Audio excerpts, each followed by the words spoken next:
Right, I'm ready to say it, and that is that Chelsea Football Club are officially in the title race. And that, what we have just witnessed, proved that to me. All the pressure was on us tonight. I don't care what anyone says about there not being pressure on us because people didn't expect us to be here and whatnot. But we are here at this moment right now. And by the time that the 90-minute whistle blows against Everton next weekend, we could be sat top of the Premier League table at nearly the halfway mark of the season. It feels mental that I'm even saying this, but after a performance like that I have witnessed today, I know full well what this squad are capable of. And that late sort of onslaught from Brentford there would have usually led to a capitulation over the last 2-3 seasons either, but we kept our nerve, we kept our bottle, and we did exactly what we needed to do in that match. I'm absolutely buzzing with it. Manchester City have absolutely fucking crumbled. Arsenal have dropped points. Liverpool have just about avoided defeat and managed to snatch themselves a draw. And Chelsea have capitalised on all of this. Brighton, Villa, everyone's dropped points this weekend. Barring Spurs, who aren't going to be anywhere near us, or Man United for that matter. And Chelsea have managed to seize on the opportunity. And before you say, oh, it's Brentford and their away form's awful and blah, blah, blah, blah, blah, blah, blah. Listen, since they've been in this Premier League, they've won every single game they've played at Stamford Bridge. To go one further than that, the last time that Chelsea won 6 games on the bounce was in 2022 under Tommy Tuchel. The 7th game was against Brentford, where we were obviously heavy favourites. They had just come up. I was in the Matthew Harding, and I witnessed Antonio Rudiger score a banger, and then us capitulate and lose 4-1 in that 7th match to Brentford. This was our 7th match on our winning streak, and we won it. I am so happy we've done so. Let's speak about today's game. But before we get into all that, people, welcome back to the Joey Knight podcast. If you are new around here, please hit the subscribe button. If you're not new around here and you're not already subscribed, please do. I've been begging you lot to do it, and the percentage of regular viewers, I was about to say average viewers, regular viewers is coming down, but there are still so many of you that aren't subscribed. Thousands of you, by the way, that aren't subscribed, that are watching the videos. It's just one click of a button, but it makes my life so much easier if you can do so. And without any shadow of a doubt, make sure you've smashed the like button right now. Let's have a look at the team sheet that started this game off. So we can see it on screen now. It's Robert Sanchez who started off in goal, and yes, I will be speaking about him because obviously initially I picked Jorgensen to start this match. Malo Gusto tossing Adarabioyo, funnily enough, pairing with Levi Colwell, and obviously we felt like we would see Benoit Badiashile there. We obviously didn't. Cucurella, Caicedo and Enzo Fernandez in that pivot, and Cole Palmer in the 10 with Noni Madueke and Jadon Sancho either side, and Nicholas Jackson leading the line. And I'll tell you what, despite me having this, on paper for about an hour of this game, and you can tell I've lost my voice a little bit from shouting at the TV there because I was absolutely desperate. Despite it looking like this on paper, mate, it was a case to say that Cucurella was playing as a number 10 today. To be honest, it was mental. Oh, God, let's get into the talking points. And Chelsea started this one well, man. First real chance of the game comes within just a few minutes. The ball is whipped in by Malo Gusto to Nicholas Jackson, who gets his head on it but doesn't manage to test the goalkeeper. And it was the first of many balls whipped in. I don't think knew that Brentford were going to come out and try and get men behind the ball, but it was very clear and apparent early on that that's exactly what they were doing. They did try and get as many men behind the ball as they could, and it was very tactically clever from Enzo Maresca in the way that he then obviously adapted in the game to say, right, if they're going to get them behind the ball and they're going to try and play that low block, then play the balls over the top. And I think there was 20 crosses into the box that we attempted in that first half. that's got a bit of record for 45 minutes of football so far in this Premier League season. 10 minutes in, Caicedo turns into the deep-lying playmaker when he dinks a ball from his own half over the top. He sees the run of Nicholas Jackson. Jackson does really, really well to not only get the shot off, but to get the power on the shot that he does. And actually, in doing so, tests the goalkeeper for the first time. He does really well to get it on target, Nicholas Jackson, because that wasn't an easy opportunity, but it is saved. And on the 20-minute mark, Chelsea break from one end to the other after a Brentford corner. Palmer pings it across to Madueke. He forces it onto Enzo, who forces yet another save from Flecken. But it's constant pressure from Chelsea. And that corner, right?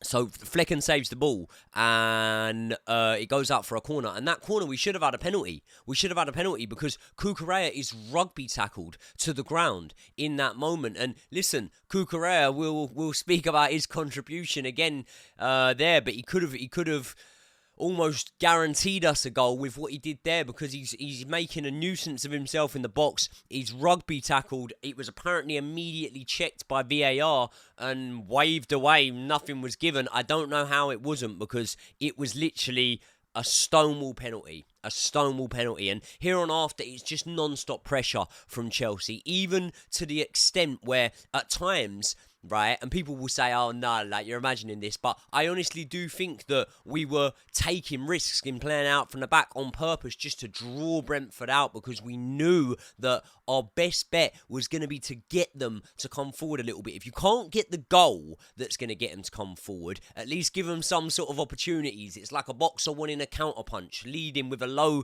lead hand so that he can draw back and counter, and that's exactly what we were doing there. And ultimately it worked, because after constantly knocking at the door, the scoring is opened, and it's maybe opened by one of the most unlikely goal scorers in possibly one of the most unlikely ways, because it's Noni Madueke who gets the ball from Cole Palmer over on the right wing. He turns in, he cuts the ball across from left foot, in swinger, lovely swung in ball, and who's it going to meet the head of? You would imagine the number 9, Nicholas Jackson. It's Cucurella.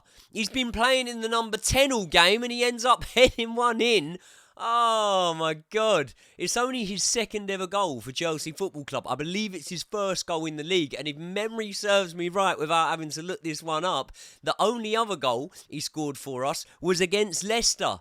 And it was Enzo Maresca's Leicester last season, wasn't it? It was the tap-in. Do you remember? Cucurella. What a man he is. I absolutely fucking love that boy. Honestly, he can do no wrong in my eyes. If I came home and caught him in bed with my missus, I would tuck him in and ask him what he wants for breakfast. That is how much I love that man, Cucurella. What an absolute legend he was. And the halftime whistle goes, right, and my thoughts are that it's absolutely vital that we did get that goal when we got it, because if we hadn't have gone in, I very much think that Brentford would have been very happy to come away with just a point from Stamford Bridge, continue to play that low block, have 11 men behind the ball, maybe get a little bit more ambitious on the break, but they didn't do that. Now, Chelsea came out for the second half, and by the way, right, this is another thing that I've got to mention here, and I've got to show and credit the resilience of this Chelsea team. You look at our bench today.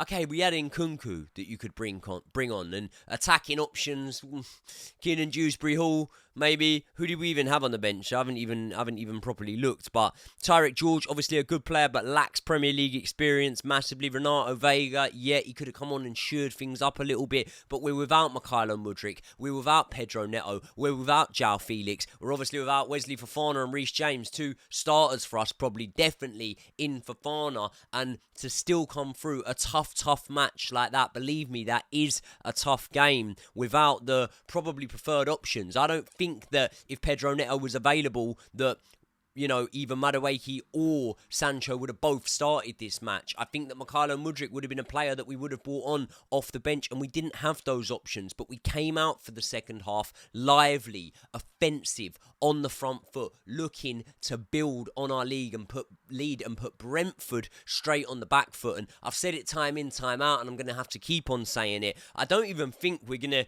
even need to carry on looking back at last season anymore, because things have just changed so much, and this is a different team that you are seeing now, led by, let's be honest, no shade upon Mauricio Pochettino at all, but led by tactically just a better manager, a manager that enables us to come out and look so much better in the second half of games, actually is able to be proactive rather than reactive and see the areas that we need to delve into and see the spaces that we can exploit. And do you know what?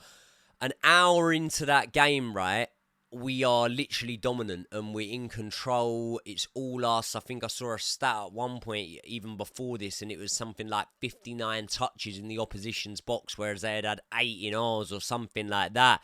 But Brentford do start to come forward and really try and get something from the game. And actually it plays into our hands ever so slightly, because then we really start to rip them apart on the counter-attack a few times. On the hour mark, Jackson does miss a golden opportunity, and it was almost shades of what we had seen last season. It's Cole Palmer, I think, wriggles out of a tight little bit of space, and Jadon Sancho then also beats his man, and he dinks it back across to Jackson, and Jackson misses this one. It's almost like he wasn't expecting the ball to come to him in that moment, which is a weird one because he's been so sharp, alert, and on it. And that sort of conversion gap that we saw last season, he's bridged it and he's minimalised it, really, and he's been so more clinical this season. So I was surprised to see him miss that opportunity with that surprising feeling I had around him missing that opportunity. Didn't last for long, but there was another moment, Palmer again, he wriggles out of space. I think he feeds Sancho, doesn't he? And Sancho rounds the keeper, but he takes it a little bit too far. He dinks it back across, but he can't find a blue head. And then 70 minutes in, right, this is where I've got to credit Robert Sanchez, because at this moment in time, Robert Sanchez has been playing very well in the game, in my opinion. Playing out from the back well. No real hospital passes, as I call them. But also, there's been moments when, when I don't care who you got in goal. I don't care whether you got the best ball-playing goalkeeper in the world. You just want them to absolutely hit it into the stands. And there were moments today when Robert Sanchez did that, and I really appreciated it. There's the time and place, and I think that he got his judgment really good on it. But 70 minutes in, Brentford nearly equalised. It was actually offside, but no one knows that at the time. And Norgard puts the ball over the top to Wissa, and Sanchez, unknowingly, not knowing that it's offside, gets his body in front of it. He gets a save on it, and he keeps us in the game there. He keeps us level. And once again, just minutes later, Brentford from a set piece, and they'd have loved to have scored from a set piece today. They'd been absolutely dying to score from a set piece after we took their set piece coach off of them, and they nearly do. The ball bobbles around in the box after a corner. It ends up being a sort of overhead kick that comes over the top, and it's Norgard again. He hits it on the volley. He's about 8 yards from goal. He gets a perfect connection with it, and Robert Sanchez springs into action and gets the save on the ball and gets it over the top. And obviously, look, hold my hands up, man. I didn't pick Robert Sanchez to start this game, but if he performs like that week in, week out, I think we've got a much better chance. 76 minutes in, right? Brentford make the change, and it is the Liverpool lad, Fabio Carvalho. He used to be at Fulham, didn't he? He comes on. A few others come on. They link up well. Mate, Chelsea really do ride our luck. But do you know what they say? In life, you make your own luck. And when he's fed the ball low across goal, he ends up with a tap-in. He somehow manages to hit the crossbar and it stays out. And this is what I'm saying about me losing my voice, man, because I was screaming at the TV. But as I say, it comes back off the crossbar, and you make your own luck in life. You really do, because 3 minutes later, Nicholas Jackson, he makes up for the missed opportunities in the game with a brilliant finish. It's one of those counter-attacks that we have seen all season. And what does it come from? The same place we see it come from all season, which is usually Caicedo getting in there, winning the ball, and pickpocketing someone in an area when they're trying to really put the pressure on us. He releases it. Nicholas Jackson still has a lot to do. He's got a man to beat and a goalkeeper to beat, and even if he does get the shot off, it's at a tight angle. But Jackson says, do you know what? Fuck it. I'm a Thierry Henry regen, okay?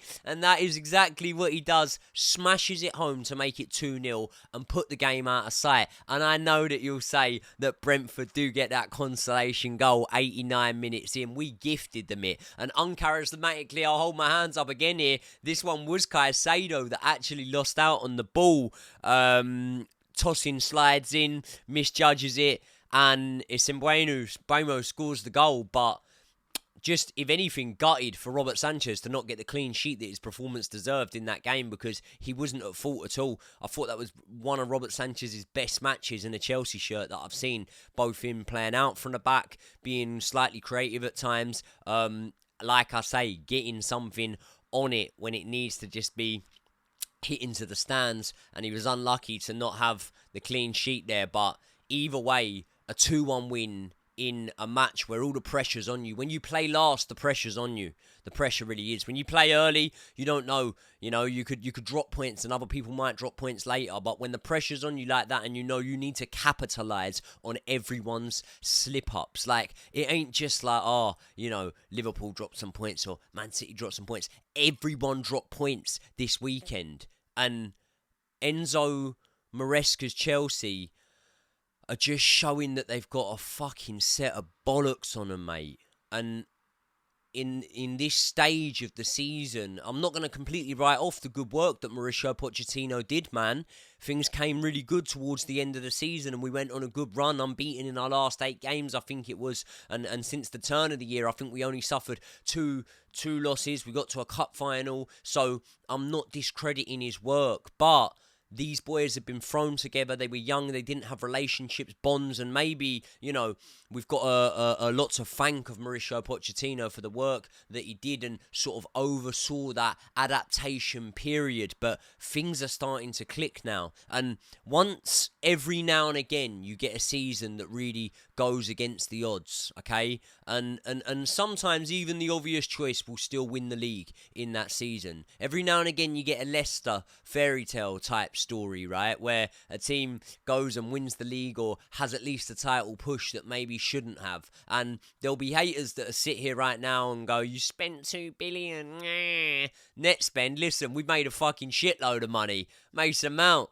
we sold him. Kai Havertz, we sold him. We've made a lot of money in sales as well, so I'd have you remember that. But we were not expected to be in a title charge this season. No one predicted us to finish top 4. And ironically, I'll give him his flowers. I think the only pundit that I could recall that actually backed us to finish in top 4 in terms of the mainstream media pundits was potentially Gary Neville. I think that Gary Neville did, but the rest of them, look at them. Jamie Carragher, I mention him every video now, but not a young, exciting team. We go above your boys next weekend when Everton roll over and have their tummies tickled by us, yeah? So, Chelsea are in a title charge, mate.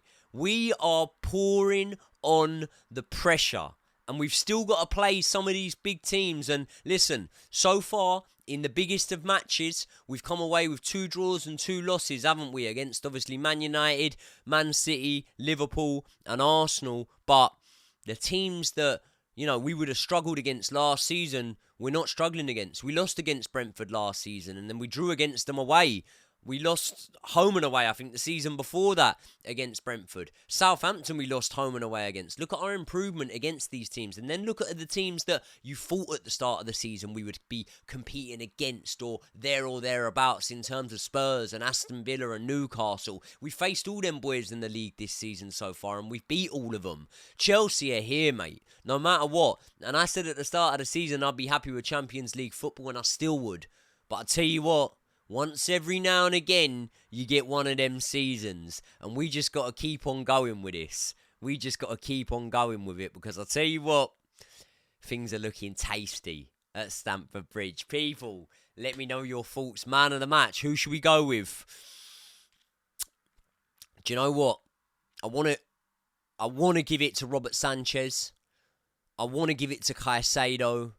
Caicedo, I think there's less of the surprise element because he does it week in, week out. But I'm going to give it to Marc Cucurella. I am, because he battled hard today and he's a fucking savage, Marc Cucurella. I absolutely love him. He knows what to do and when to do it, and he knows the dark arts of football, and that's exactly what we need. Sometimes we were a little bit too nice for these last couple of years, and we're not that anymore, and we're not a team of kids anymore. We might be young in age, we might have the youngest or the second youngest squad, whatever it is now in the Premier League, but wise old heads on young shoulders now. That's what I'm seeing from even the likes of Levi Colwell, that doesn't get enough credit. Started every single match this season. He's the vocal point in the defence, leading the defence. You know, we had Thiago Silva before, and now we've got Levi Colwell, a man probably half his age or something. Not even half his age, but you know, either way, lost for words a little bit, because I didn't think that we would be in this position right now, and I genuinely do think that by Christmas Day, we'll probably be top of the Premier League. We probably will be. Crazy. Crazy, crazy, crazy. People, smash the like on the video. Let me know your thoughts in the comment section. I'm going to be reading through all of them when this goes live. And also, if you've made it round to the end of the video, you are a hardcore fan. So make sure you subscribe to Joey and Josh. It's linked in the description to this video. I will see you all in the next one.